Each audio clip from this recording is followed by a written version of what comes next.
This is Maha from Virtually Connecting, and this is a missed conversation about the Open Educational Leadership Summit that took place in December 2018 in Paris. And we have with us quite a bunch of people because we're on Zoom today. I'm gonna try, I think, to allow everyone to introduce themselves. And I'm gonna start with the folks who were on site at the event. We also have Paul Stacey, who I think is one of the organizers of the event, who said he could join us today. But I'll start with the folks that are announced in the blog post. So can I go in this order? Christina, Robin, Rajiv, and Tannis. Can we go in that order? And I think everyone else was not at the event, am I right? Karen was. Karen was, and Karen, right. Okay. So Christina, Robin, Tannis, Rajiv, and Karen. Okay, I'm Christina Hendricks. Sure, I'm Christina Hendricks. I teach philosophy at the University of British Columbia in Vancouver in Canada, and I'm also the academic director of our Center for Teaching, Learning, and Technology, and I volunteer with VC. And I am Robin DeRosa from snowy New Hampshire in the United States. I work in an interdisciplinary studies customized major program at Plymouth State, which is a public regional university here in the US. And I'm Tanja Morgan. This year I'm working with BC Campus as an open education researcher. And when I'm not doing that, I'm at the Justice Institute as the director of a teaching and learning center. I'm Rajiv Jhangiani. I'm the special advisor to the provost on open education at Kwantlen Polytechnic University, and I am an advisory buddy with VC. Karen Cangelosi. I'm a biology professor at Keene State College, also in snowy New Hampshire, and the coordinator of our faculty enrichment program there.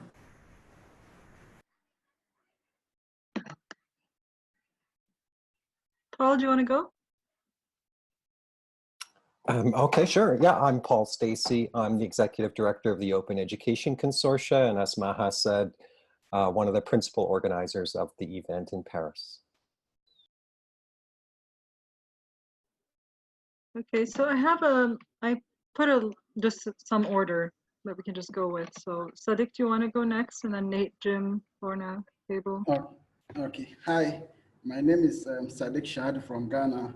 I'm with the Wikimedia Ghana user group and I volunteer for CC Ghana chapter. And I'm Nate Angell from Rainy, Portland, Oregon, and I work with Hypothesis, the nonprofit that produces the open source annotation software and service. And I also volunteer for VC, as does pretty much everyone here, I think. And I'm Jim Luke. I'm one half professor of economics, and now pleased to say I am one half the open learning faculty fellow in our Center for Teaching Excellence at Lansing Community College. Hi, I'm Lorna Campbell. I currently work for the Open Education Resources Service at the University of Edinburgh, and I also am on the board of Wikimedia UK and the Association for Learning Technology. So hello Sadik, fellow Wikimedian. Hello. Hi, everybody. I'm Campbell Greene. I'm the Director of Open Education at Creative Commons.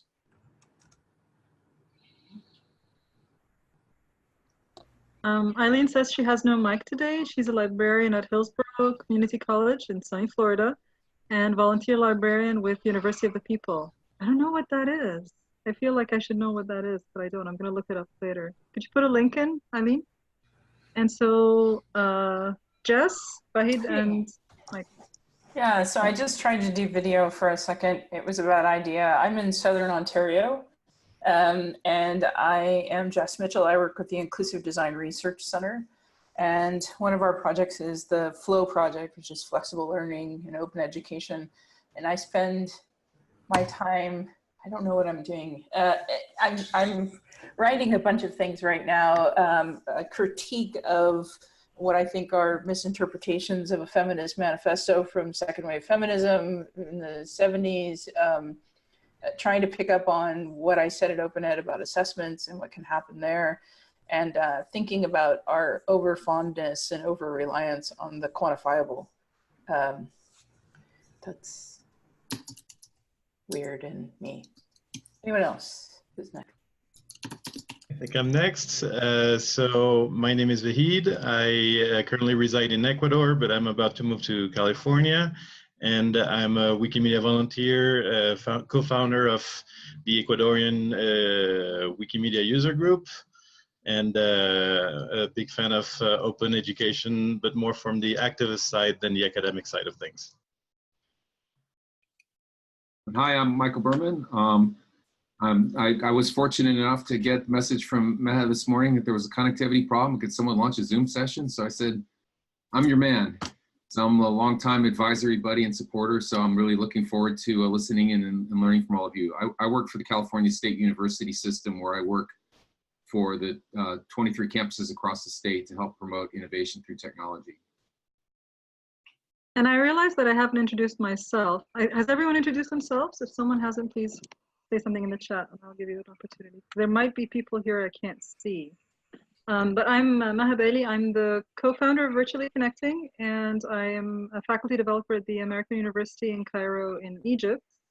And kind of like what Vahid was saying, that a lot of my open work is outside of my role, my academic role. I do a lot of, again, advocacy and critique of open. And so I want to start this conversation with, I've heard little bits and pieces from Robin and Catherine and different folks who've been to the event. And I want to know what stood out for you about the event. I heard it's very different in the way it was organized than other events and like regular conferences. So I wanted to hear from you guys on how it was different, what stood out for you. And I'll just keep it open, like you guys jump in on each other. And yeah. Anyone have anything? Yes, go ahead. Yep. I mean, some parts were kind of familiar to other conferences. So there were sort of what I would call panels that were organized around themes. And one thing I really liked was it was very loose. So there was definitely an expectation that you wouldn't go to all the panels. I think I actually mostly did, but like the expectation was you mostly wouldn't, and that you would spend a lot of time in this large group room working on your planning projects. So I liked that kind of sense that being together in a room talking about projects was a big core part of the event. But while that was going on, there were those panels that probably look somewhat familiar to regular academic conferences focused around key themes and open, and I'm sure we'll talk about specific panels that stood out.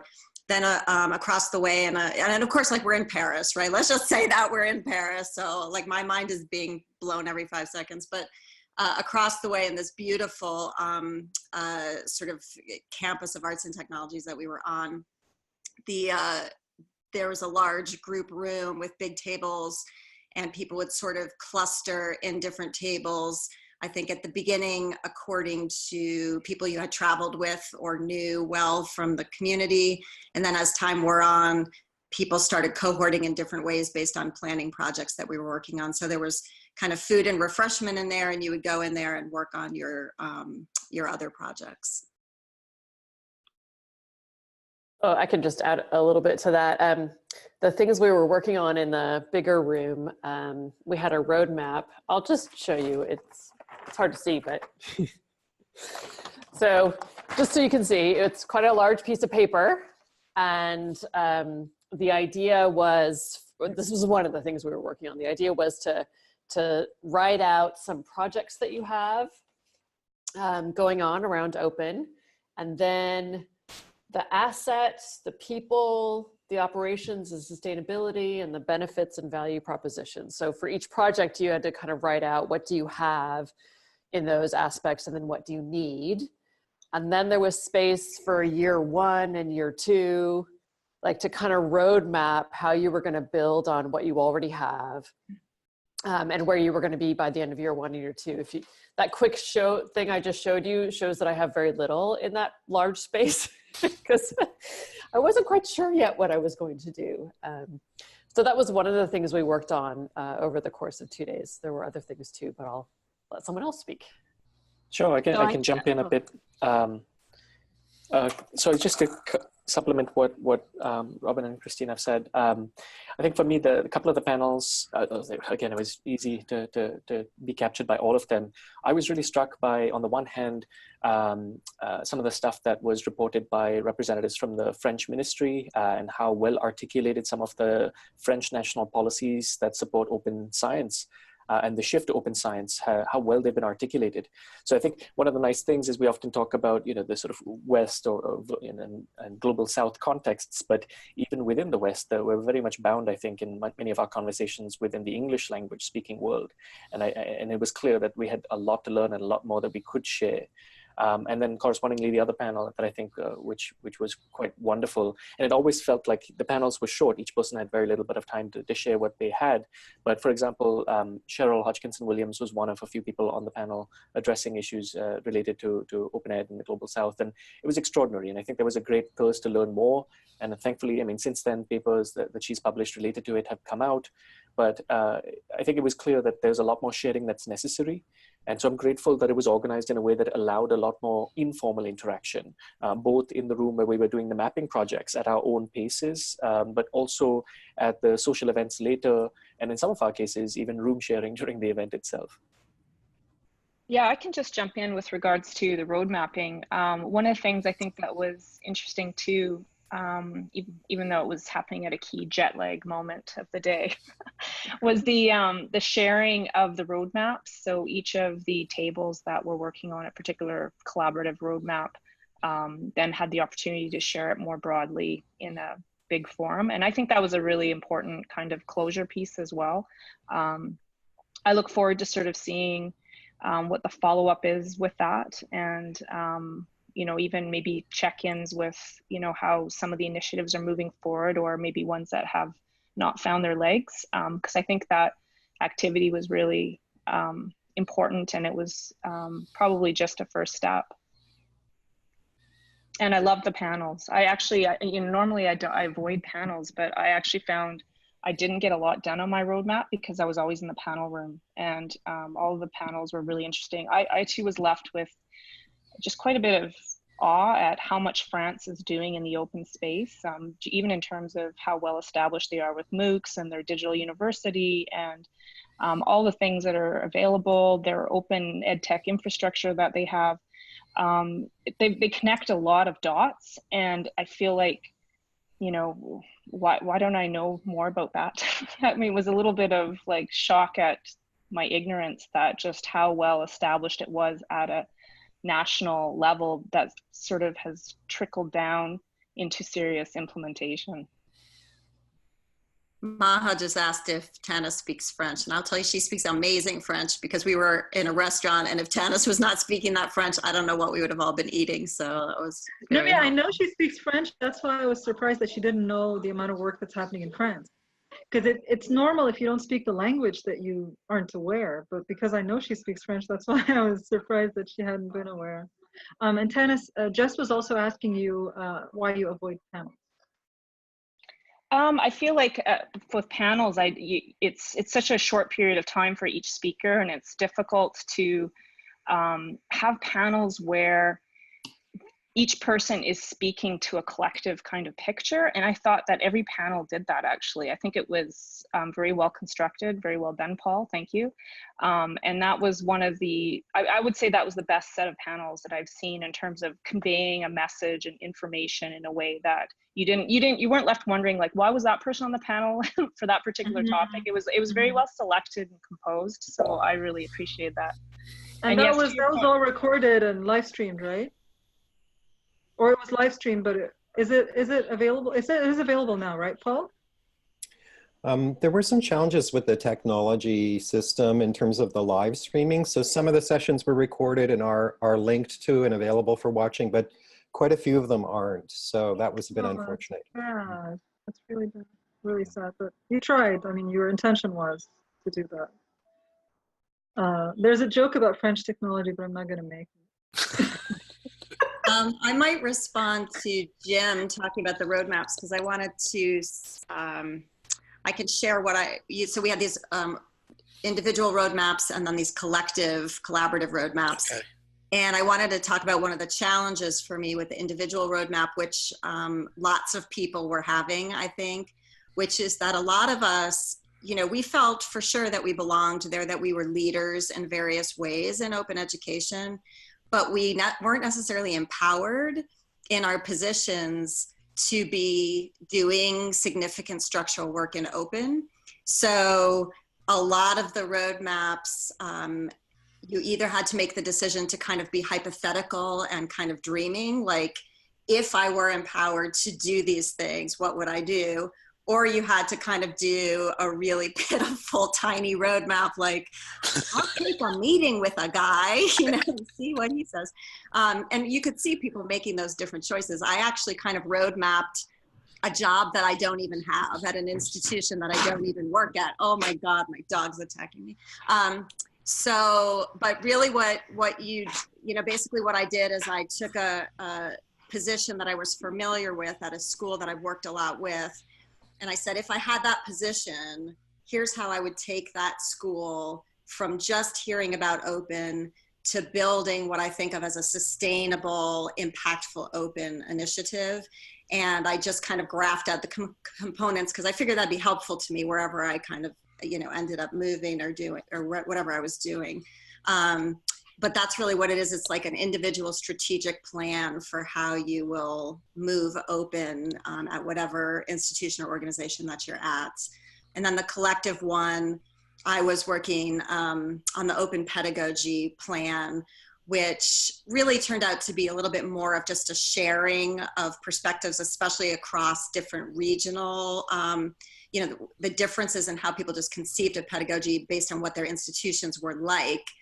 Was very helpful and fruitful. One of the reasons I came to this event was I really grew up in the open ed context in the US conference. And as a result, a lot of what I know, I'm super grateful for that training ground, but I'm also really limited by a certain kind of like OER focused, westernized education focus.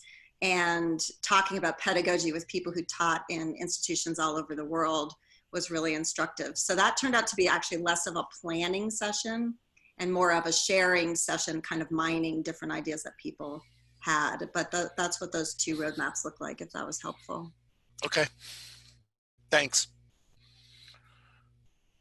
Robin, I don't know if you saw, but I asked in the chat if you have the capability to share the plans that you made. Oh, indeed, I do. Yes. So the place that I made it for is a place that I'm doing a lot of work with now. And so I'll bring that over to them. But also my position's shifting a little bit this spring. So, one way or the other, I'm moving towards that work. But it was interesting to me how many just hardcore educational leaders, policy leaders, important people are still not really fully empowered to make institutional change, right? We're very individualized in the impacts that we have. And so when you really sit down and confront a piece of paper that asks you to think a little bit more structurally and institutionally, you realize, it was very common that people felt like that was hard, I think, so. I think I also liked the fact that we had some real intentional time for trying to find others that were working in similar areas as us. So at one point there were posters that were put on the wall and we're supposed to tag the areas that we were interested in so we could find others, because it was a big group of people. And it was nice for me to be able to connect to some of the folks around the world that were doing some of the open science work that I hadn't had a chance to interact with previously. So I think that was really good. And I also really enjoy, I guess in conferences in general, I really enjoy the informal social events quite a bit. Like I hadn't had a chance to meet Catherine before, and I'm sorry that she's not here right now, but it was really just wonderful to have those personal, deeper conversations face-to-face with folks around the world that I hadn't met before. So yeah, Maha's writing Catherine is amazing. So it was really so important to be able to have that kind of time over fondue in a restaurant in Paris, so. Were there any folks there from Germany, from the open science community in Germany there? I don't remember people from Germany in particular in open science. I remember a lot of the French folks, and that was one of the things I mentioned in the chat, is that quite often what I've noticed going to open education or open science events in Europe, there's always a big German presence because they're very active in open science and they've had their own German OER program going on. And you quite often get a lot of people from the Netherlands as well, because there was that phase when the OUNL were very involved in open education. But the French just aren't quite as present at those kind of events. And it's not just a language issue. It's not that, I mean, I know that they write their stuff and they do publish it, but it's more a kind of, they just seem to be very good at just getting on with it. They just do it. And yeah, it's, I mean, there's probably a language thing in there as well, but I certainly noticed when I used to go to more of these European events that the Germans and the Dutch were always very present, and they were always there disseminating what they were doing. And it was, you know, sometime later that I found out that, well, actually the French have got all this infrastructure sorted out, and it's just happening there. It's amazing. It's really amazing. And maybe it's just me, but I haven't seen a lot of more intentional trying to create connections with open ed, open pedagogy, and open science. Like they're talked about more generally, like, yeah, these are all part of an open ecosystem, but intentional connections with people that are thinking about open science and open pedagogy is something I've been pretty passionate about lately. So it's good to the see. International Open Science Conference was about open education resources 2 years ago, I think. That was their specific theme. The OER. And I got invited over to speak at it, but what was really noticeable was that the first day was about open science, and the second day they kind of smudged all the open education talks into the second day. And what I found was that people were conflating OER and open education with education technology. So there was a lot of sort of grand vision about the benefits of open education and the benefits of OER, and really what they were talking about was just ed tech. So it was a bit, I've got a few blog posts I wrote about it at the time. So I think there's been some attempts there, but they're not quite, they haven't quite got it going yet, maybe. Yeah, a little bit earlier in the chat. Yeah, go ahead, Robin. I was just gonna give you the mic. Well, and I'll segue. No, I won't even segue. I'll just go. So we were talking in the chat a little bit about who wasn't at the conference, and you know, I work a lot with hybrid pedagogy and digital pedagogy lab, and you know, we work so hard in that community to try to make our events and community as inclusive as possible. And every time we run an event, we still run into significant tensions and closeouts and conversation about who isn't in the room, even though actually those events almost always start with who isn't in the room and why. So I don't think it's surprising that an event, you know, no matter how sort of inclusive it is still going to wrestle with some of those issues. But this one started wrestling early because it was an invitational for leadership. And so the question of how that sort of sits up against the sort of ethos of open, and also for me, how you figure out what a leader in an open or even commons oriented ecosystem looks like. You know, how do you identify what community-based leadership looks like? So I almost wasn't at the event because of just the cost of the event and the travel. That's just a normal thing that happens with most events, and it certainly happens in this one.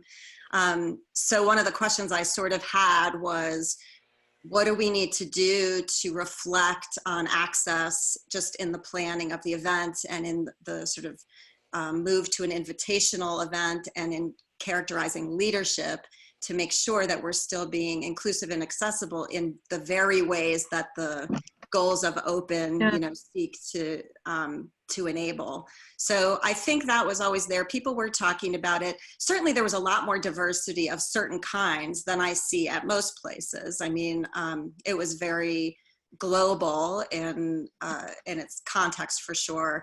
And that I learned a lot from that. But I think the invitational part and the costs, obviously, we've got to figure out as a movement, if that's where we are, how to run leadership events like this. And we made a good start, I think, with the attempts to open it up through the technology, and it was hard that that wasn't working. And we might even be able to sort of augment that some more. I'm sure, you know, Paul's been thinking about all of it, so. Yeah.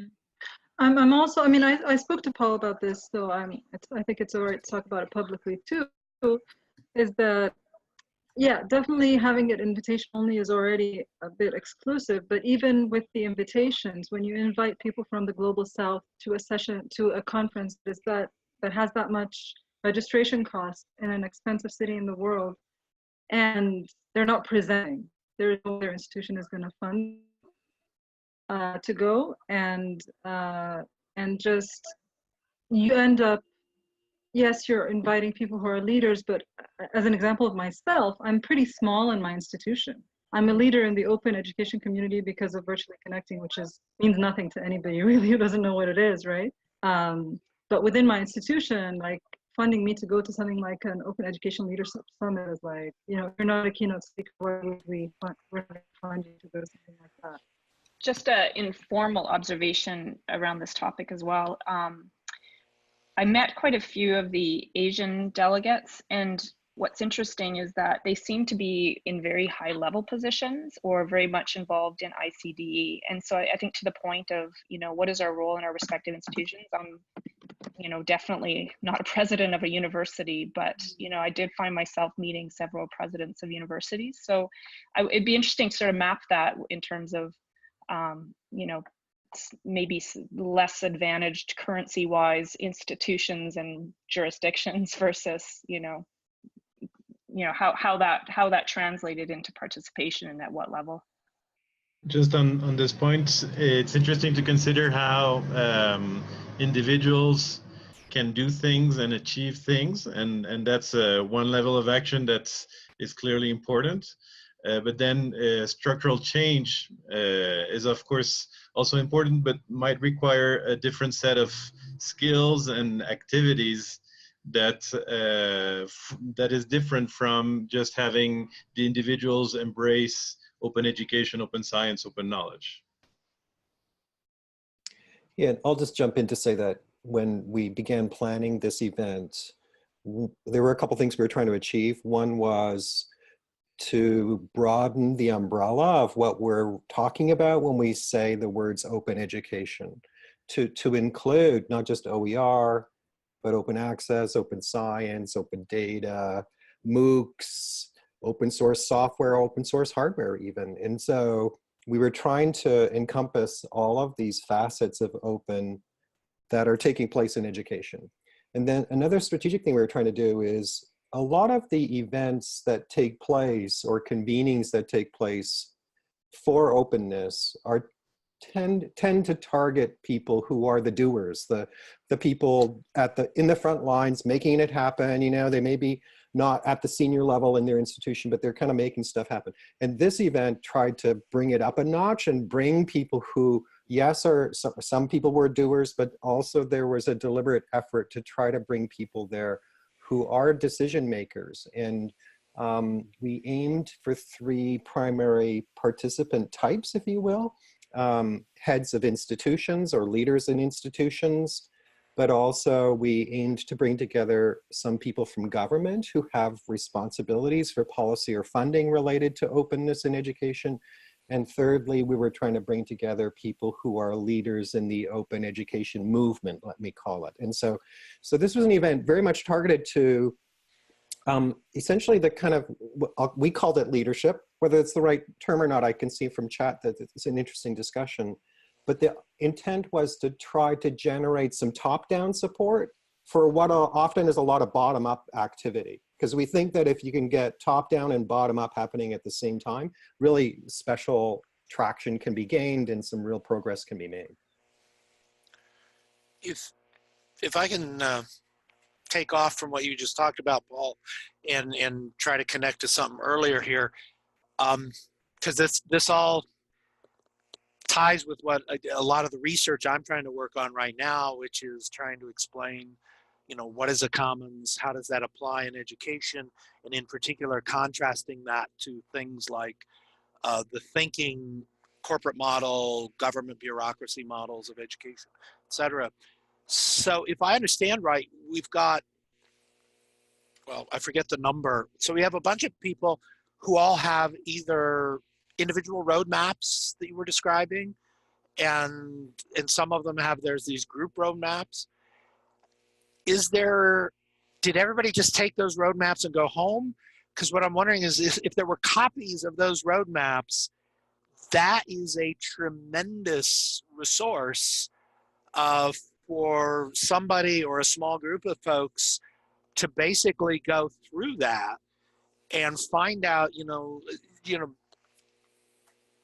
it's a tough kind of research. I've done this kind of stuff, and I'm not necessarily, I don't know that I have time, but to find, so where's the commonalities? I mean, because there's going to be stuff where there's patterns that would come out if someone can look at a bunch of these things all put together. We can see where the clusters are of folks doing stuff, because there's, and where people see barriers, and they may individually think they're just their barriers, but if 60 people have roadmaps and they're all talking about the same barrier or the same task, that's where we can act as a connected commons. And that tells us, oh, well, there's a whole different thing at a different level that we need to work on in order to enable people or empower people to get further and stuff. I don't know. Plus, I'm thinking that might also be able to help spin off. I know what I'm seeing in the US is the challenge of, like you just talked about, most open events tend to be at the, I would say actually at the leader-doer level. It's not necessarily, it's like the faculty leader or, the head librarian type level. And they may understand open like we all do, but when it gets to the true organizational leaders, you look at college presidents in the United States, at least, and the vast majority don't have a clue what you're talking about if you try to say open, and they can't imagine. We say, even something as simple as OER Commons or something like that, and it's like, oh, well, they'll accept it because those are nice buzzwords, but the eyes glaze over, and it's. We need to be able to better paint them a picture, I should say, of what it is. So I don't know. Is there any ongoing effort to? So I'll say a couple of quick things, Jim, in response to your remarks. So we definitely agreed with you in terms of the importance of trying to aggregate and synthesize the roadmaps as a deliberate output from this event, and then to do some analysis of that. And so actually immediately after the event, or within a fairly short time, I did publish to all of the attendees a list of who was there, and then a link to we took photographs of most of the roadmaps, or as many of them as we could. I had a large facilitation team that helped with this. And so beside each person's name, there's a link to their roadmap if we had a picture of it. And then we also took photos of and collected actually all of the collaborative roadmaps. And maybe I'll just dump into chat here. Here's a list of the 13 collaborative roadmaps that give you a sense of the kinds of topics within open education that people were interested in collaborating on. And I'm sorry, there's some extra garbage there. The numbers at the end refer to each participant had a number so that it was easy for you to know who was, but those numbers refer essentially to people. And so it also gives you a sense of how many people were interested in a particular topic, and often the people came from different parts of the world. That analysis and synthesis part was something we felt is not typically done after an event like this. You go to most conferences and you leave and that's the end of it. And so we did manage to attract some additional funding to do that analysis. And so there's a small team of people working on that right now. And I mentioned earlier in chat that we're hoping to publish a summer report at the beginning of February. So it won't be a lot of detailed analysis, Jim. And I think Most of the individual roadmaps were kept by the individuals who created them, and so we'll rely on them to share those roadmaps and blog about them or talk about them. But the collaborative ones we definitely have kept, and we'll be publishing images of all of those. And of course, some of them, there's some lot that you can get from them, but some of them, writing is not necessarily, you know, very clear, and so there's some limitation, I guess, to how much analysis can be done. But we definitely feel like there should be some, and that there needed to be a commitment to produce some of that. And also the panel sessions will also have a report out of what took place in the panels. And so collectively, we think that generating an output like this that summarizes the event is a really positive thing. So we're kind of excited about it. Paul, was the panel with Sherwin Williams one of the ones that did get recorded or not? I'd have to go and look. I'm not sure. I can't tell you off the top of my head. It's Cheryl and Glenda couldn't make it today. I'll try to have a session with them anyway, separate missed conversation like this one. But if that session is also available, I'd love to. Yeah, I really support that. I think that Cheryl and Glenda's work is incredible and really informative for all of us everywhere. Cable wanted to ask something like 5 minutes ago. You still want to ask? Yeah, I'll bring it up. I don't think 5 minutes is enough to cover it, but well, first, I'm really sorry I couldn't make it to Paris. Thanks for the invitation, Paul. I really appreciate it. I just had a family medical thing that came up that caused me to stay in the States. Anyway, that aside, I really so Paul has always been really good at this, and many of the rest of you have pushed us to think about, I mean all of us, to think about reaching different open movements, working closer together, open access, open science, data, hardware. We all know we're not very good at that. It's work that needs to be done. I've been in a lot of conversations over the past probably 2 years about how can we better coordinate. I think the way that Paul and the other coordinators coordinated this conference is a big step forward in how conferences ought operate in terms of inviting people more broadly and from different sectors. You know, we've all taken swings at how do we coordinate better with things like, you know, there was the oerstrategy.org conversation years ago, which was what do we all agree on? What do we all think are challenges that we should work on together? And it was an attempt to put down on paper some of the issues of the day, but now that's old and outdated. And I'd say that document didn't really change anybody's behavior or plans or strategy. What I'm always seeking, and I guess this is the messy question I'm trying to ask, is it possible or is it even desirable to mount an effort both within the open education movement and between various open movements and to create whatever organizational systems around it are necessary and coordination efforts to get some collective action toward broad open goals so that we can get to the big goals that we'd like to get to. Frankly, I think that we haven't even had the full conversation about what those big goals are. We've all talked about bits of it. We all have different ideas what they should be. I don't know that it's possible. When it's come up in the context of Hewlett OER grantees or open education grantees, usually people say, look, it's structurally difficult because by definition, grantees are competing with each other. And so the incentive to cooperate is oftentimes not there. Many people in the movement, as we know, are volunteers. And so to get people to commit to major ongoing sustained efforts is a big ask for somebody that's a volunteer. And yet there are lots of open organizations, nonprofits around the world that I believe share a lot of common goals, and with some proper coordination, we could do great things together. But we haven't done it. I think, but I bring it up because I think this conference is a good example of moving us that direction. So what if the roadmaps were, became a place of joint collaboration? Paul's been talking about this ever since his last conference in the Netherlands. What if there were some joint international open ed projects that we could all work on together that we all need? we're having the same conversation in the Creative Commons open education platform. We're only going to take on projects that are international in scope and that everybody has a need for. And so I think some of the elements are there. I just don't know, how do we get organized?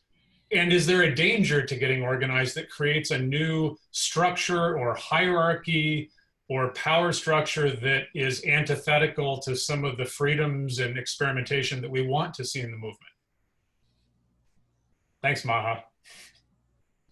You see, this is why we need to go back to second wave feminism and take a look at the missteps and understand how we can organize a community that's actually going to make changes and not do it in a way that perpetuates exclusion to those who just happen to be on the farther edges of the edge. Yeah, I'm sort of spending time thinking about that.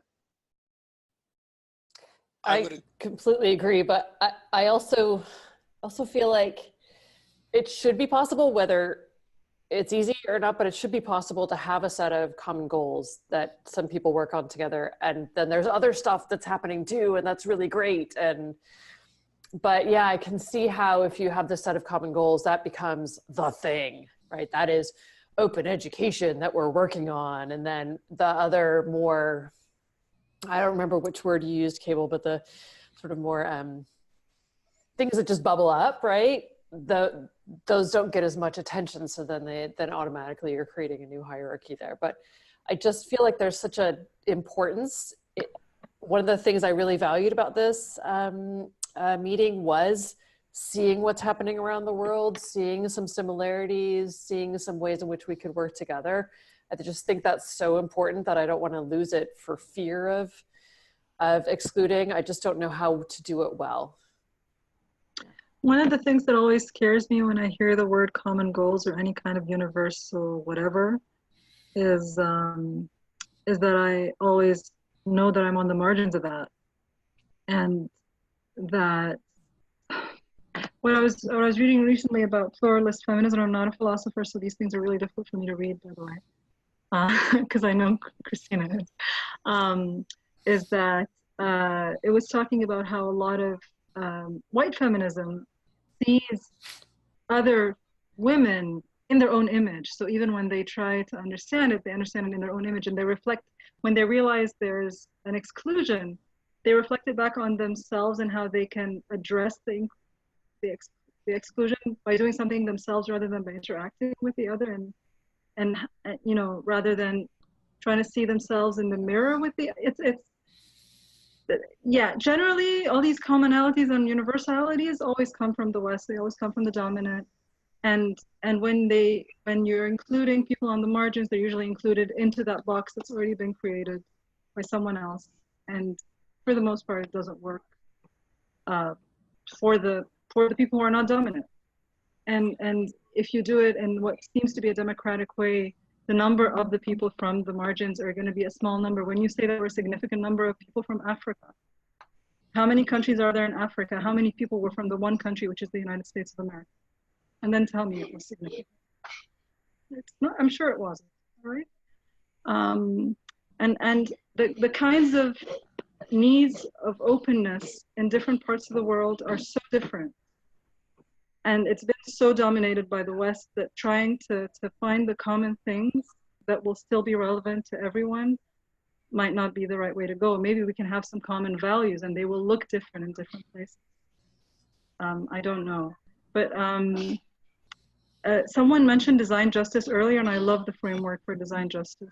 I came across it first, I think, when I was reading about work about designing artificial intelligence in an inclusive manner, and I think everyone who was talking about that were people from the global south, but the design justice is more US-based team, but more about also thinking about justice in every aspect of design from beginning to end, including this parity of participation that Cheryl Hodgkinson Williams talks about, building on the work of Nancy Fraser. What I like what all three of you just talked about on the inclusion and stuff like that, but I'm thinking of, you talk about establishing an international and trying to, make this kind of big picture stuff. And I'm really, what's echoing in my ears is Elinor Ostrom's guidelines on, we talk about commons, but I'm wondering, are we just thinking buzzword because it's so driven into our minds to think in hierarchy and structure and goals. And the thing about commons is, as Ostrom keeps hammering in, there is no panacea. So there's no, we can talk common goals, but that gets real tempting to talk about, oh, well, here is the approach to do stuff. That doesn't work. That's failed in global economic development, from outside folks coming in saying how to do it. Commonses are polycentric, they are layered. So I think it's much better to think in terms of patterns, and to really be effective and specific, you've got to get local. Otherwise, if we, you end up like, that's already, I think, one of the, weakness is going too far, and I don't want this to sound critical, but I think it's an issue of like Creative Commons, for example, where, it's like the 5 licenses to rule them all. And, and so there's a tendency of people dealing with this to think, well, everything has to be, all situations must fit this in order to be open. And in fact, there are situations or clusters of situations, there's local situations where, you may, to make it a true Creative Commons, little c, you've got to be picky about some of the licenses, or maybe even add a twist to something. So I'm just using that as kind of an example. So I don't know, I guess we have to be very careful about how we do this. I mean, we need to be international and find the commonalities, but man, it is so tempting to build the structure. And then before you know it, it's actually hierarchy instead of connected layers, and then it's top down. And, even with, I got mixed feelings about even the term leadership here, as somebody in the chat brought up. It's true, and I think a lot of the people need to be recognized, because that's actually what the folks there are, is their leaders, and I wonder how many of them actually think of themselves that way. But on the other hand, boy, that gets really tempting, when you're, ooh, I'm the leader, because next thing you know, it's unquestioned brilliance. And well, and don't people get into leadership positions and then they sometimes lose sight of certain things? Yeah, it'll be the same person, and just a year later, there's a reason why they're like that, because they're seeing a bigger picture that when you're not there you can't see. But then it becomes really difficult. There are a few people who can maintain both, but it's quite difficult, and I understand why it's difficult. I just want to say a quick few words about some of what I hear being discussed here, especially around the hierarchy and the structure and the whole, way that sometimes bogs things down. And I guess I thought a lot about that in designing this event, and I decided to not focus on that at all, and instead to focus on 2 things related to openness in education. And that is, when you're doing open education, you're producing things that you have to share, that others can benefit from. And in the process of doing your open education, you often have needs that others could potentially contribute to, that you could benefit from others sharing with you. And so this event very much focused on, what do you have that you're willing to share with others, and what might you benefit from receiving from others, and literally tried to create connections and collaborations based on that, not based on anything else. What country you're from, what leadership position do you have, just what do you have and what do you need. And I think that actually cut through a lot of this kind of complexity around how you mitigate between these different sort of power structures and places of origin from around the world. And so I think if there's some attempt to simplify things down to something like that? What do you have? What do you need? What can you give? What would you be interested in receiving? That actually can help a lot. I'm not having a good reaction to this. I'm going to say a couple of things here. One of the things is, if your goal is to do that, like connect with what people need and what they have to offer, this sounds more like an ongoing project rather than an event type of thing. And it sounds like something you could do in a more inclusive way that doesn't necessarily need leaders, that you need people from all the different levels, and you don't need it to happen over 3 days. I think it's something that we need to have in an ongoing way. I've been part of organizing an event, and I did a face-to-face mapping of what do I need, what can I give, what do I want to learn, what kind of projects do I want to work on, and that continued afterwards. But also people who weren't at the event were able to then jump in and also join in with a community that is a consortium that is ongoing. And Robin, it's Amicale that I'm talking about.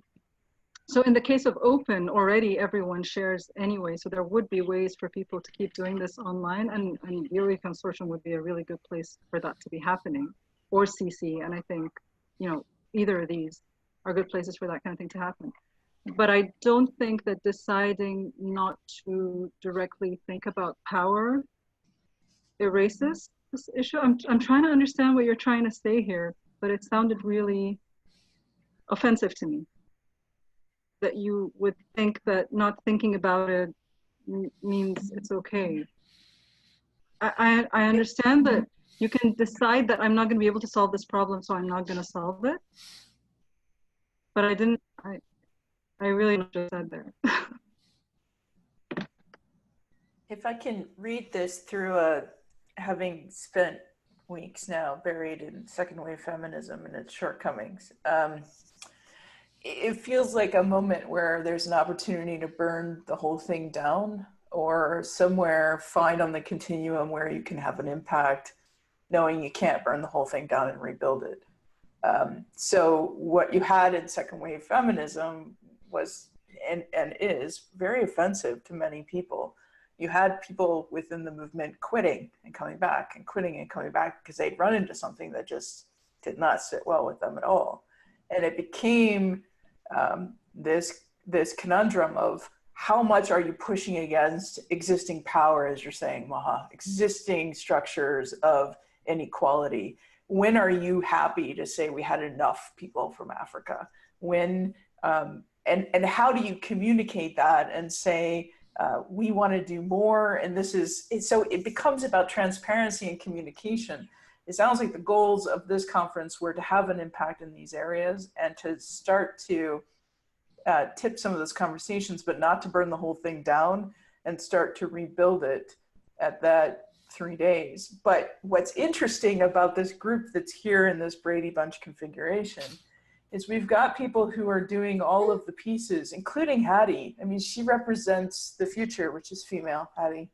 So the thing is, Maha, you have, in this way, you are tackling global warming. You might not have known this, but we continue to have these conferences where they're either by invite or by funding that you manage to gain, or by your own ability to be there. What is the contribution that we're making to the planet and to, sort of globally having an impact on resources? And I don't think that any of us has a solution to that. What you've done, Maha, is you've taken a situation like that where it's not necessarily about environmentalism. It's about resource poorness, or not having the resource or the access, which it has a very similar manifestation, which is you can't get there. And what you've done is you've created basically a conference or a sub-conference for every conference that happens. So V-Connecting is doing Open Ed. V-Connecting is doing OpenCon. V-Connecting is all of these conferences, and it is taking a different approach to how to get people together. It sounds like, again, I think that if we're going to take on these big questions and start to ask, how do we build a structure that doesn't perpetuate the issues that we know are pissing us off about the existing structures? that we're going to have to take a yes and approach, the environmental approach, the international approach, the indigenous approach. You know, I was just obsessing about the panel at OpenCon, and Leslie Chan was saying brilliant things that Nate has been privy to because he's been eyeing my Twitter feed, but he was talking about what do they call it? Epistemicide. That basically we have eliminated these ways of knowing, all of this knowledge that has all of this worth. Yeah, it's a pretty cool word. I liked it. So what does it look like to start to bring all of those things together? Sometimes it looks like the radical notion of standing up and writing a manifesto and burning down the existing dominant structure. And other times it means holding up the structures that have been excluded all of this time and trying to position them and juxtapose them with the dominant structure. And what that sometimes means is this overswing. Anyway, I'm getting into this. So I'm writing things about this. I don't know what's going to come of it. I'm hoping something useful, but I feel like I hear this more and more. But we need to burn down the whole structure and rebuild it. But we need to do something that we know we can accomplish and that is achievable and actionable now. And yes, we have to do both. So I say that Hattie's part of this because I actually genuinely believe it. She's going to have to be the one who comes along. No pressure, little baby girl. But she's going to have to, listen up. You're going to have to come along and pick up the work as far as we've been able to push it and continue to burn down what you can. But how we burn it down with the allies that we have here, I would prefer to burn it down together. And I think we can all still get there. Yeah, I need to write more about this because it's muddy. So excuse my muddy thoughts. Yeah, because it's making me think about also what, I mean, obviously everybody here, and I'm sure everybody listening in whatever ways understands that we all think technology is fraught on this very issue, right? It's used all the time to shore it up and to burn it down, and then it shores it up as it's burning it down, and you know, that whole cycle. But technology does offer some ways of moving outside of these like linear ways of representing things. And I guess I'm just wondering if part of what, I mean, I guess what I'm wondering is what does a web look like that is constantly sort of critically going back on itself, right? And it's one of the things that makes it really hard for me to publish in non-hypertext venues anymore, is because I don't like the way the text moves so directively and linearly. And I really like the ability of building layers that sometimes conflict with each other into my writing.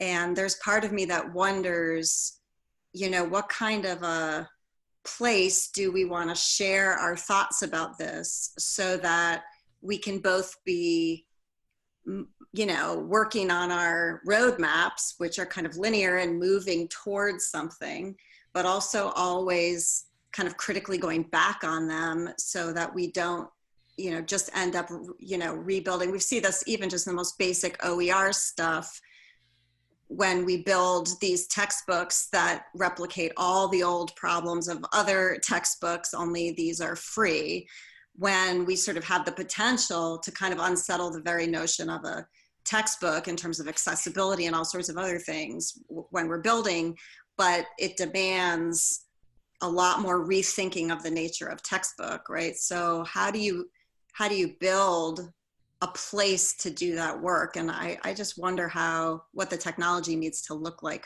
for that. I don't know. I also really value that in this conversation, people can disagree and it can continue to be a really fruitful and amazing conversation.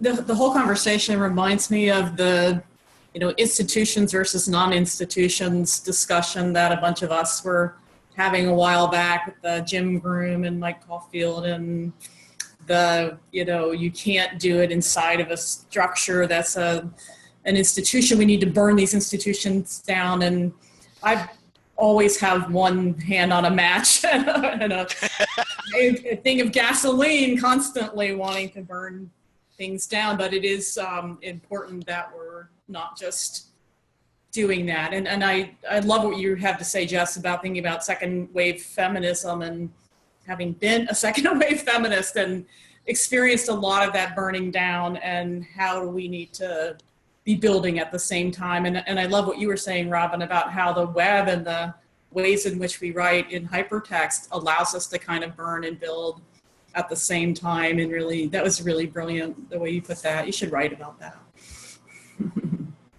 But do it in hypertext. No. I just did it in the chat. Can that be enough? Yeah, maybe. Tweet. So I just dropped this in the chat, but a good example of building a new structure would be, OERU. So here's this opportunity for institutions all around the world. I mean, Rajiv's institution is part of this. I think some others are as well on the call. It's a great idea. It's got organization. It has rules that by all account are inclusive and let anybody around the world join. It's all about contributing. It's about looking at shared needs and then shared contributions. And they're radically open and transparent in everything they do, from meetings to the technology they use to their licensing of content. So how do we, just as one example, what would it look like to put OERU on steroids? And Wayne McIntosh is out there working as hard as he can on it, and the partners of OERU work hard on it as well. But where are the rest of us? And let me just say about OERU, because I love OERU, and I've been talking to Wayne about this for a while, because they're doing a new thing again, and you're doing this with CC as well, a new thing for emerging economies, that they would have a different model for working with them, because it was not affordable. And so you can have the greatest idea in the world, but if you're not considering all these other things, it's not going to work it's not going to be a great model for everyone. So you just need to have these partial, I think, dimensions to the thing. So you might have the same goal, but you meet it differently for different people, or you might modify the goal for different people who need it differently, so that the idea is not a fixed one. Kind of like today, like virtually connecting is usually on Google Hangouts, live streamed on YouTube. But today, all the on-site people were virtual. So we needed more space to allow other people to come in, rather than make it just a broadcast of them talking about the conference.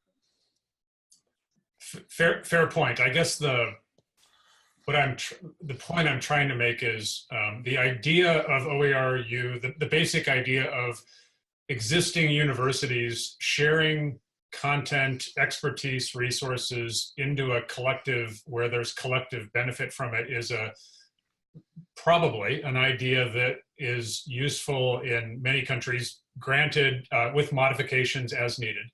I would argue the OER world map is another good example of that, where it's useful to have a map where you can see all the people around the world at all levels that are working on open education. And where there are projects or instances like those, as two examples, where there's some collective agreement that, yeah, maybe that's not perfect, maybe it's not exactly what I need, but I need that thing or that main idea in my country, in my region.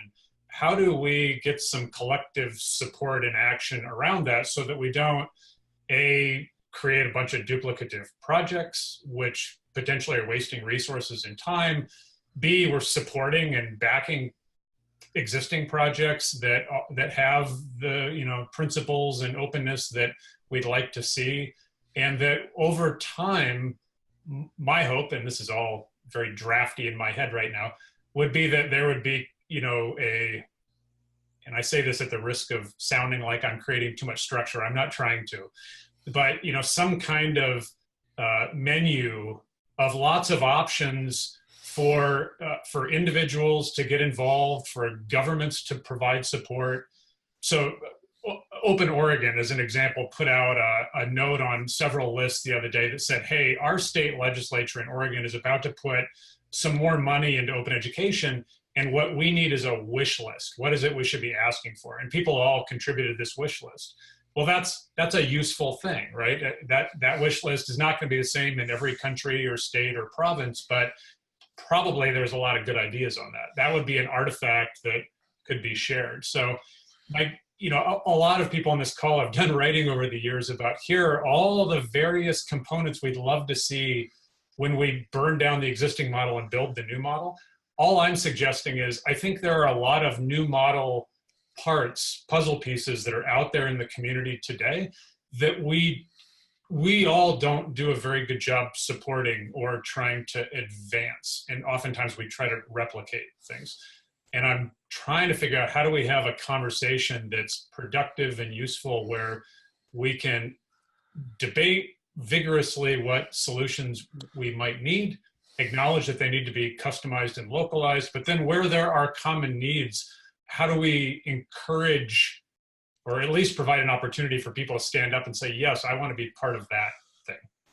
I think that one of the answers, Campbell, is that we all want that. And then following that up with, let's make sure that all of us who are expressing the same need doesn't take over all of the space or all of the time or all of the funding or all of the movement, that we still are asking who else needs something, and that it's not a numbers game where the biggest number's always going to win, because that's perpetuating the model that we now are in and we don't like.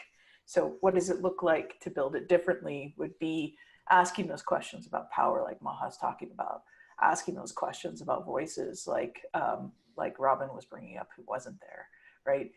And asking those questions in a way, like Paul said, right, where you still have to put together a conference with meaningful panels that somehow all come to a point that we can all talk about and problematize or critique, but continue the conversation. So I think that all of us are doing it. All of you are doing it. I don't know what I'm doing, reading feminist articles.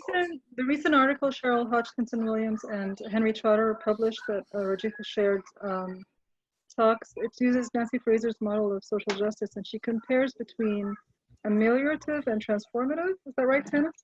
Yeah, that's approaches to solving the problems.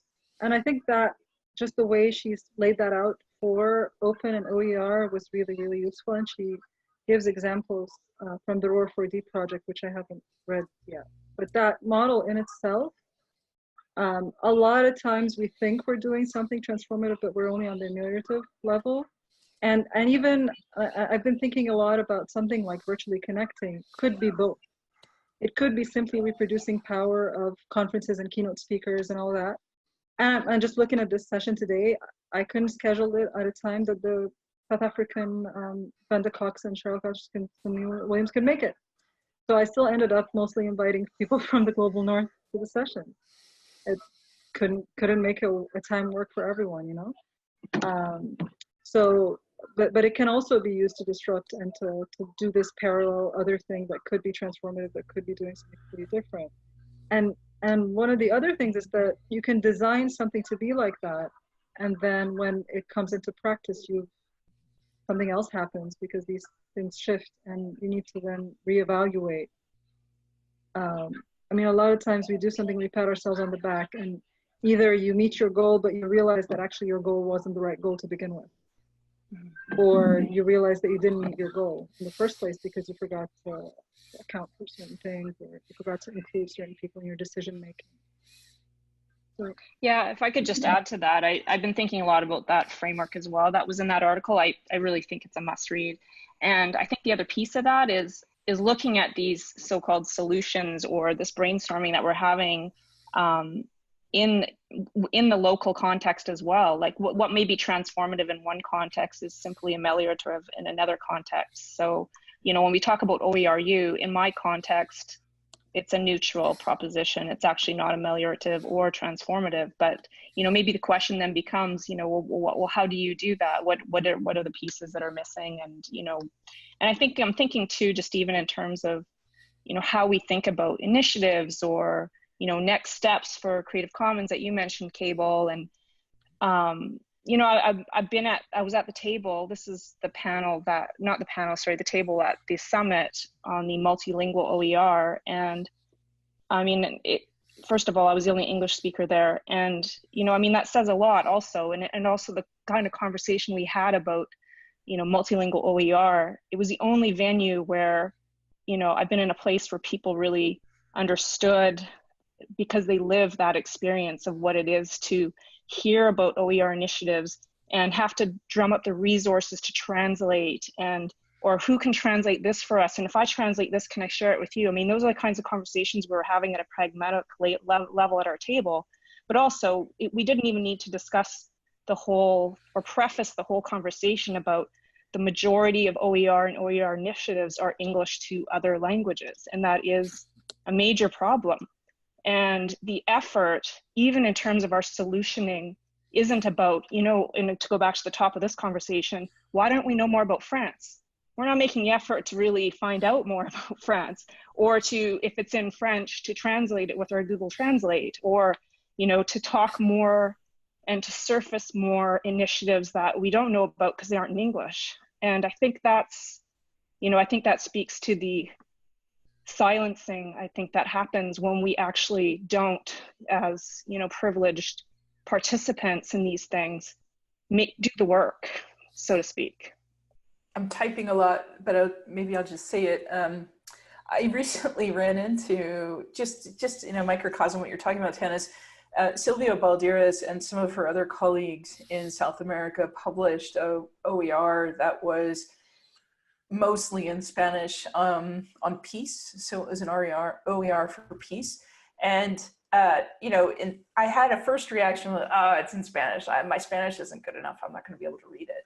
But then I went to Google Translate, and it actually wasn't bad. It wasn't bad at all. And as long as I could get the text into Google Translate, it sort of opened up this sort of world for me, and this sort of world of responsibility, that it's not always on the author's end, especially when you're dealing with communities that don't have resources, right? Marginalized communities in their own language. For me to get it into my language, I have tools I can use to do that now. So that was pretty cool. Yeah, and just a quick tip there: if you install the little widget on Google on Chrome, it actually, you don't have to cut and paste text into the translate box. It does it for you. It even works for some like more animated PowerPoint stuff. It'll do it on the fly. Yeah, it's worth experimenting with. Yeah, so we've gone 15 minutes over the hour. So if anyone needs to leave, of course, thank you for coming, and we'll miss you. But I think if folks still want to keep talking, I can stay for like 15 more minutes. Okay, so I have a last point to make. I want to thank everyone for the meeting, and I'm learning so much from this particular discussion, and I want to encourage you to keep supporting some of us from the Global South, so that we can also get our voices heard, and particularly the conferences that they do organize, and a lot of people don't get the opportunity to participate, especially from the Global South.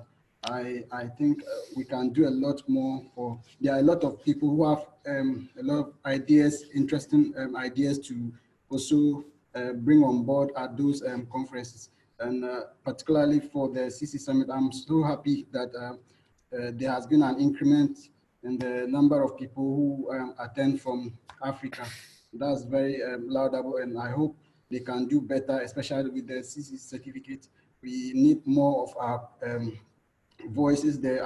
We want to see a lot of people from our part of the world also getting the opportunity to participate in those courses, so that we can keep ourselves abreast with what is going on at the open community.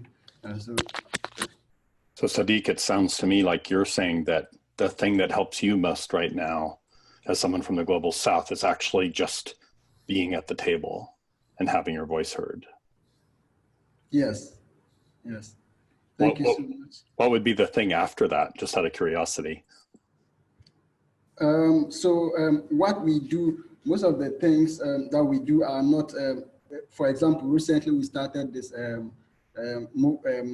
we started signing signatures for freedom of panorama in Ghana, but because of, you know, how we don't have the knowledge or how we go about these kind of things, how to carry the information to the right people in the authority to be able to hear what we are talking about, you understand? So when we get this education, or we get support from those who are much experienced will be able to, understand how we go. I see some parts of the world where they create a campaign, and then you see that the effects of the campaign, comes very quickly than when it's coming from Africa or some part of Africa, because of the lack of, expertise surrounding that particular topic. So when we get the opportunity to attend programs like this, or participate in these kind of courses, we also get the understand about how to go about this stuff, and also to be able to advocate for the movement. Yes. I don't know if that is okay. Do you, just out of curiosity, do you think it's just as helpful when you go somewhere else to learn some things and connect with people, or is it important to have people come to where you are and interact with you there on the ground? Hello, sorry, can you come again, please? I'm curious, just in your experience, is it more important to you to get out into the broader world and like attend conferences and things that you might not otherwise be able to? Or is it maybe even more important or just as important to have other people come to where you are? So you see what I'm saying? Yes, I understand. So it's both. Especially with the virtual connecting, it also helps people to connect if they can't make it to the conference. I know most of the times there's always a challenge for people to attend. So that's fair enough. If we don't get the opportunity to attend, but we still have this kind of connections to be able to contribute to programs like this, that would be very helpful. And if there's any other way we can get our voices heard, that's quite, that would be very helpful. Yes, but hello, yeah? Yeah, Sadik, I was gonna say something. So I was one of those abronis who showed up in Ghana and spent some time, and I've learned so much. And one of the things that I've seen you now twice on V-Connecting. Once was I think at OpenEd, and it always makes me want to say things in Tree, like Entisane and Aquaba. It makes you giggle because it's fun. But I'm just reminded when I was working in Accra, the University of Ghana, Ashesi University, the Kofi Annan Center, there was so many aspects of learning and of education that were so different from anything I had experienced in the West. I would love for you to talk about that. So for instance, I remember getting a phone call from a Ghanaian who was studying in the States, and he was really excited because his school's computer lab was going to be updating all of their computers. And so he wanted to send all of the old computers that were then running something like, I don't know, Windows 2000 to his rural community on the coast. I think it was Cape Coast or something. And I said, to be honest, it's not, like what you're doing is actually feeding into a cycle where the West puts all of its garbage in Africa. You know, they don't have power. They use generators. Sometimes there aren't generators. There's no electricity. There's no chance of updating Windows 2000 once you get there. You know, I think that people were sending around a picture of somebody teaching a computer interface on a chalkboard where they had colored the interface, right? And it's just, there's so much more complexity in the teaching and learning environment there. I hope that we get to hear some of that from you. Yes, you are absolutely right. Very, very true. We have problems with connectivity, for example. We have challenges with electricity, you know, infrastructure. There are a whole lot of things, but we as advocates for the open movement, we try to, you know, just center ourselves within the communities that we can support. But I can't mention all the problems we have. There are so many challenges we have. Sometimes, I remember there was a time we wanted to install kiosks for people to access communities, those who don't have access to internet, to be able to, you know, have access to Wikipedia offline. there were challenges. You go to the schools, there are only 3 or 4 computers for about 40 students. You see, so you have the tools ready, but there are no computers. If there are computers, there's no electricity. So a whole lot of things, but we just, doing our best to see how we can also support in our own way and how we can help, solve this problem. There are so many things in that space, like you said, and I'm happy you've had an experience of all these things and you can share with other people what is happening in our part of the world. So yes, I'm happy. But when was that? When was the last time you visited Ghana? Oh, it's been a while now. I think it was 2003, 2004. I was working on the Ghana Internet Exchange Point, GIXA. Oh, yeah. Okay. Okay, that's good. Wow, that's awesome. All right, so I think these are some of the challenges I can share. I mean, some other platforms, I'll probably find some other platforms where we can discuss these things. There's this project we are currently doing for students in the lower primary.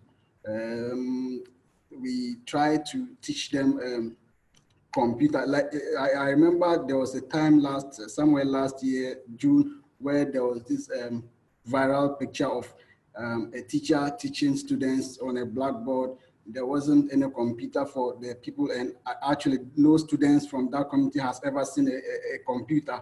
So in order for the teacher to explain to them what a computer looks like, he has to draw the whole computer with the mouse, system units, and all that for people to know what a computer looks like. So it's quite challenging, and we just hope we can only get better.